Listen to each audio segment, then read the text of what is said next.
وبالطريقه دي اضمن لك ان شربات الكنافه والبقلاوه عمره ما هيسكر معاكي تاني، وهيطلع مظبوط في كل مره وكانك محترفه فيه وبتعمليه من زمان. هنستخدم لكل كوبايه من السكر تلتين كوبايه من الميه.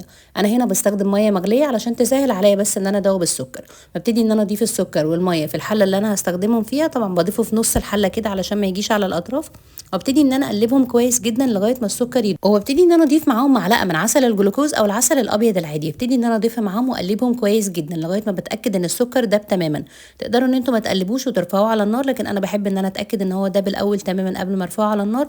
بس اهم حاجه خلي بالكم من اطراف الحله او الطاسه اللي انتوا بتستخدموها ان هي ما يجيش عليها اي حاجه من السكر او الميه بتاعه الشربات. بعد كده بعد ما الشربات بتاعي بيغلي على نار عاليه لمده دقيقه او دقيقه ونص، ببتدي ان انا اضيف عصره نص ليمونه واضيف شريحتين او 3 من الليمون. والمنكهات تقدروا تستخدموا اي منكه انتوا حابينه، سواء فانيليا او اي منكه انتوا حابين تستخدموه.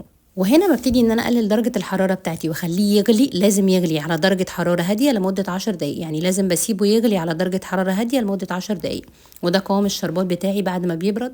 وبكده حضرنا اظبط شربات ممكن نستخدمه للكنافه والبقلاوه، هيطلع مظبوط معانا في كل